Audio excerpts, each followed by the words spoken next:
धनबाद नगर निगम चुनाव को लेकर सरगर्मी बढ़ गई है। मेयर पद के लिए इस बार कुल 29 प्रत्याशी मैदान में जोर आजमाइश कर रहे हैं, लेकिन कड़ी टक्कर 3 प्रत्याशियों के बीच ही मानी जा रही है, जिसमें धनबाद के पूर्व मेयर सह झारखंड मुक्ति मोर्चा समर्थित मेयर पद के प्रत्याशी चंद्रशेखर अग्रवाल, भाजपा समर्थित महापौर पद के उम्मीदवार संजीव अग्रवाल और झरिया से पूर्व विधायक सिंह मेंसन के युवराज संजीव सिंह शामिल है, जो स्वतंत्र रूप से चुनावी मैदान में है।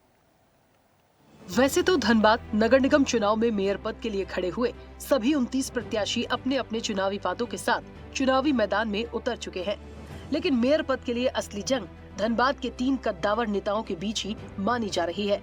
सबसे बड़ी बात, इन तीनों नेताओं का संबंध भारतीय जनता पार्टी से ही रहा है। ऐसे में ये चुनाव और दिलचस्प हो गया है। साल 2015 में हुए पिछले धनबाद नगर निगम चुनाव में मेयर पद के लिए कुल 23 प्रत्याशी चुनावी मैदान में थे, जिनमें 93,136 मतों के साथ चंद्रशेखर अग्रवाल विजयी रहे थे। इस दौरान वो भाजपा के हुआ करते थे, लेकिन चुनाव उन्होंने स्वतंत्र रूप से लड़ा था। इस बार उन्होंने झारखंड मुक्ति मोर्चा का दामन थाम लिया है और उन्हें जेएमएम ने अपना मेयर प्रत्याशी भी घोषित कर दिया है। चंद्रशेखर अग्रवाल के चुनावी वादों को सुने तो उन्होंने कहा कि इससे पहले भी वो जनता के आशीर्वाद से ही मेयर बने थे। विकास कार्यों के दम पर ही वो इस बार भी चुनाव लड़ रहे हैं। मुझे तो लगता है कि आप लोग का भी समर्थन हम लोग के साथ सदा रहा है, जिसका जवाब आप खुद हैं और जनता का अपार समर्थन है। हर तबके की जनता का समर्थन है, चाहे वो सबसे निचले स्तर पे हो या सबसे ऊंचे। सबों ने अपने अपने काम का विकास देखा है। अगर स्वयं सहायता समूह के माध्यम से हम लोग ने निचले तबकों का विकास किया है, तो अब बहुत सारे कामों से मिडिल क्लास, अपर क्लास सबका हम लोग ने विकास का ध्यान में रखा है और आगे भी इसको रखेंगे और इसी पर हम लोग चुनाव विकास के मुद्दे पर लोग चुनाव लड़ेंगे। बहुत सारी बातें हुई हैं, बहुत सारी बातें बची हैं और सब पे काम होगा, पैरेलल काम होगा। वहीं इस बार भाजपा समर्थित मेयर पद के उम्मीदवार संजीव अग्रवाल हैं, जिनके नामांकन के दौरान भाजपा प्रदेश अध्यक्ष आदित्य साहू, धनबाद सांसद, विधायक सहित भाजपा के कई दिग्गज नेता नजर आए थे। वैसे संजीव अग्रवाल को इससे पूर्व चुनाव लड़ने का तो अनुभव नहीं रहा है, लेकिन उन्हें प्रदेश कार्य समिति सदस्य के साथ भाजपा में काम करने का लंबा संगठनात्मक अनुभव रहा है। साथ ही इस चुनाव में उन्हें पार्टी के कद्दावर नेताओं का पूरा सहयोग भी मिल रहा है। उन्होंने मतदाताओं से अपील करते हुए और अपने मुद्दों को बताते हुए कहा है कि धनबाद की मूलभूत समस्याएं तो दूर करनी है ही, जनता की राय लेकर, जनता को साथ लेकर एक रोड मैप तैयार कर एक नया धनबाद भी बनाना है।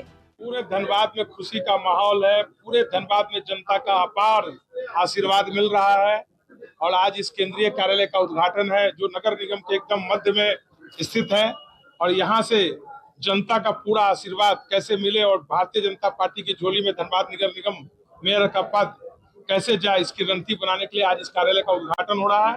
पूरे भारतीय जनता पार्टी के कार्यकर्ताओं में अपार हर्ष है और भारतीय जनता पार्टी के एक एक कार्यकर्ता संकल्पित हो गए हैं, संकल्प ले लिए हैं कि हर हालत में भारतीय जनता पार्टी को धनबाद की जनता के आशीर्वाद से भारतीय जनता पार्टी की झोली में धनबाद नगर निगम मेयर पद का पद डालकर ही रहेंगे। मूलभूत समस्या है वो तो दूर होंगी, जो यहाँ की ट्रैफिक की व्यवस्था है, पॉल्यूशन की व्यवस्था है। इसके अलावा जो सबसे बड़ा विषय है कि धनबाद की जनता का राय लेकर, धनबाद की जनता को साथ लेकर नया धनबाद बनाएंगे, एक रोड मैप तैयार करेंगे और धनबाद की जनता का एक एक विषय को गंभीरता से लेकर दूर करने का प्रयास करेंगे। और इनके अलावा तीसरे और सबसे चर्चित झरिया से भाजपा के पूर्व विधायक संजीव सिंह भी इस बार स्वतंत्र रूप से चुनावी मैदान में है। दलगत आधार पर चुनाव नहीं होने के कारण उन्होंने भी मेयर पद के लिए अपना दावा ठोक नगर निगम चुनाव में गर्माहट पैदा कर दी है। संजीव सिंह की आम राजनीति में पकड़ तो रही ही है, उनकी मजदूर राजनीति में भी अच्छी पकड़ है, जो उन्हें एक मजबूत कैंडिडेट बनाती है।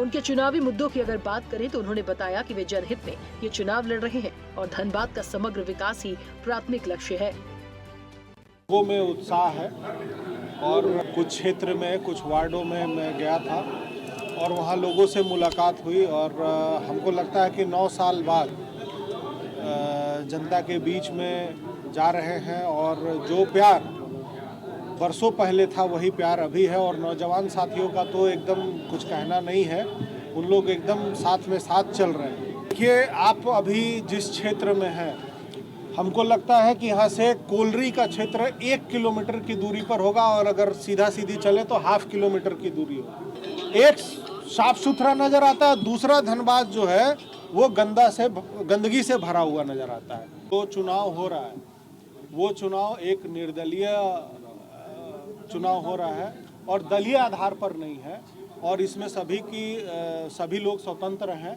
और जब चुनाव आयोग का ही ये फैसला है कि ये दलीय आधार पर नहीं हो रहा है, तो इसमें निश्चित रूप से कोई बाध्यता नहीं है। बहरहाल अब चंद्रशेखर अग्रवाल, संजीव सिंह और भाजपा समर्थित प्रत्याशी संजीव अग्रवाल के चुनावी मैदान में आ जाने से ये नगर निगम का चुनाव एक हाई प्रोफाइल प्रतियोगिता में तो तब्दील हो ही गया है। इससे धनबाद की राजनीतिक तपिश भी काफी बढ़ गई है। ऐसे में अब ये देखना दिलचस्प होगा कि धनबाद की जनता किसे अपना मेयर चुनती है। Bureau report, Dhanbad. ताज़ा खबरों के लिए लाइक, फॉलो और यूट्यूब पर सब्सक्राइब कर बेल आइकन दबाएं। साथ ही हर अपडेट के लिए विजिट करें स्वदेशलाइव.com।